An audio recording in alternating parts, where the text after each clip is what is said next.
ये chief election commissioner और EC की नियुक्ति पर एक बहुत बड़ा फैसला है। सीईसी और ईसी की नियुक्ति एक कमेटी करेगी, ये इस समय फैसला आ रहा है और नियुक्ति प्रणाली पर फैसला हुआ है कि सीईसी और ईसी की जो नियुक्ति है वो कैसे होगी। तो एक कमेटी इस नियुक्ति को करेगी और इस कमेटी में ये लोग प्रधानमंत्री होंगे, नेता विपक्ष होंगे और चीफ जस्टिस ऑफ इंडिया इस कमेटी में शामिल होंगे। ये वो कमेटी है जो कि सीईसी और ईसी की नियुक्ति पर फैसले करेगी। प्रधानमंत्री इसमें होंगे, नेता विपक्ष और chief justice of India justice KM Joseph का ये फैसला है।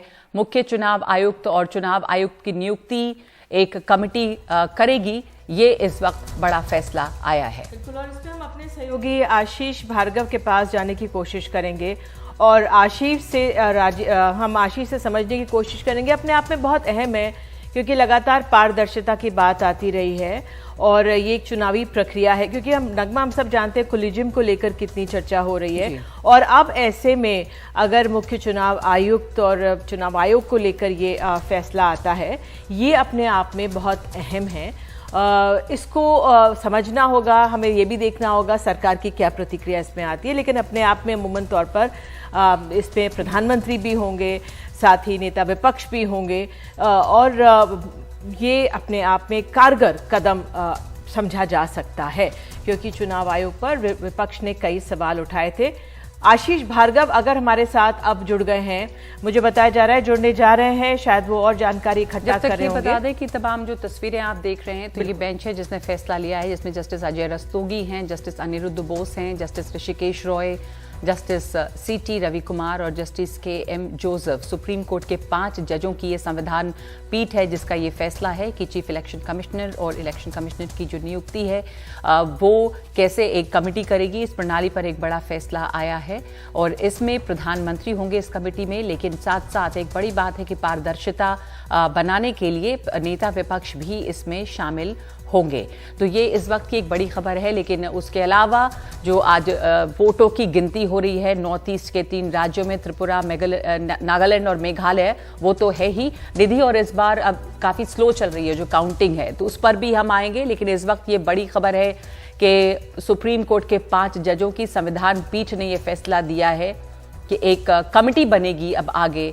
नगमा, ये अपने आप में इतना अहम हो गया। देखिए 2024 में लोकसभा के चुनाव होने वाले हैं। इस हमारे देश में 9 राज्यों में विधानसभा के चुनाव हो रहे हैं। अभी हम 3 राज्यों के आज नतीजे हमारे सामने आ जाएंगे और 6 बड़े राज्यों में चुनाव होने जा रहे हैं, विधानसभा के चुनाव होने जा रहे हैं। ऐसे में अगर चुनाव आयोग, मुख्य चुनाव आयुक्त पर ये फैसला आता है तो ये अपने आप में बहुत अहम, बहुत कारगर, बहुत अहम साबित होता है, क्योंकि लोकसभा के चुनाव, 6 बड़े राज्यों के विधानसभा चुनाव, ऐसे में जो ये चुनावी हमारे मुख्य चुनाव आयुक्त और चुनाव आयोग को लेकर जो ये फैसला आया है बहुत अहम है और ये बहुत कारगर। इसमें एक तरह से जो ये दिख रहा है किस तरह से इसमें प्रधानमंत्री होंगे, नेता विपक्ष होंगे और तमाम और आला यहाँ पे न्यायिक व्यवस्था से लोग जुड़े हुए हैं, क्योंकि विपक्ष की हाल में काफ़ी आरोप लगे थे। चुनाव आयुक्त के फैसले पर कई सवाल खड़े हुए थे, उनके फैसलों को लेकर कई सवाल खड़े हुए थे।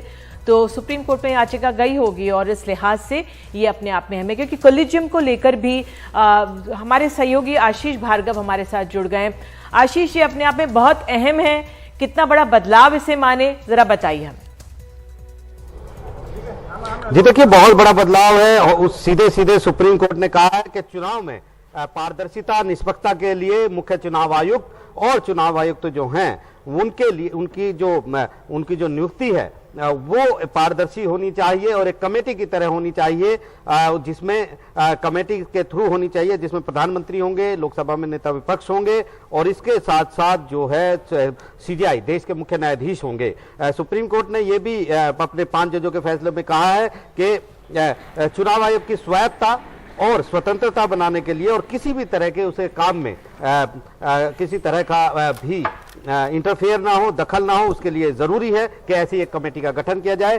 5 जजों ने अपने बहुमत के फैसले में ये माना है कि देश में चुनाव आयोग की स्वायत्तता और निष्पक्षता को बनाए, स्वतंत्रता को बनाए रखना बहुत जरूरी है। इसलिए उन्होंने ये फैसला सुनाया है और कहा कि जब तक कोई कानून नहीं आता, इसी तरह की जो रणनीति है वो यहाँ पर ये कमेटी ही नियुक्ति देगी या नियुक्ति करेगी, उनको प्रोटेक्शन भी दिया जाएगा जिस तरीके से। तो ये एक बहुत बड़ा फैसला यहाँ पर सुप्रीम कोर्ट ने दिया है। याचिकाकर्ताओं की वो बात मानी है कि चुनाव आयोग को जिस तरीके से चुनाव आयोग की में नियुक्तियां होती हैं वो सही नहीं है, और सुप्रीम कोर्ट ने पूरी नियुक्ति प्रक्रिया को समझा था। एक चुनाव आयुक्त की फाइल भी उसने मांगी थी और उस पर सवाल उठाए थे कि बिजली की गति से कैसे नियुक्तियां होती हैं। एक ही दिन में नामों का प्रस्ताव आ गया, एक ही दिन में नियुक्ति मंजूरी मिल गई, उसी दिन प्रधानमंत्री ने भी मंजूरी दे दी और उसी दिन नियुक्ति भी हो गई।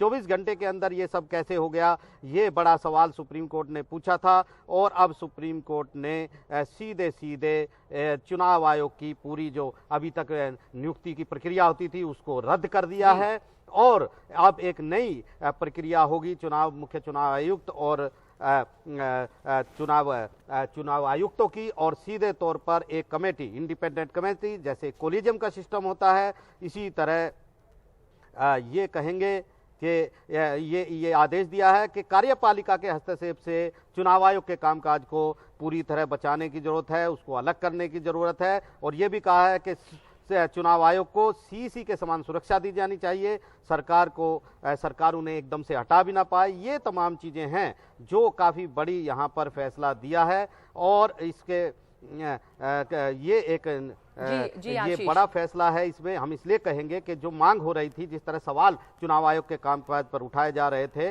वो काफी अहम है, और ऐसे में जो सारी मांगे हैं एक तरीके से मान ली हैं, तो कम से कम इसके बाद अब ये शिकायत नहीं रहेगी कि जो अपॉइंटमेंट्स हैं फैसलों में। जी आशीष जी, आप कह रहे हैं, बस वो दोहरा दूं कि इससे अब ये होगा कि ये व्यवस्था और ज्यादा पारदर्शी हो जाएगी, क्योंकि एक इसमें जो कमेटी बन रही है उसमें प्रधानमंत्री भी होंगे और नेता विपक्ष भी होंगे, जिससे चीफ इलेक्शन कमिश्नर और जो बाकी इलेक्शन कमिश्नर्स हैं, चुनाव आयुक्त जो हैं अलग अलग, उनकी नियुक्ति इसी के द्वारा की जाएगी। और एक बेंच ने ये फैसला दिया है जिसमें ये 5 लोग हैं जिनके नाम आप देख रहे हैं स्क्रीन पे, justice Ajay Rastogi, Aniruddha Bose, justice Hrishikesh Roy, justice CT Ravi Kumar और जस्टिस KM जोसेफ।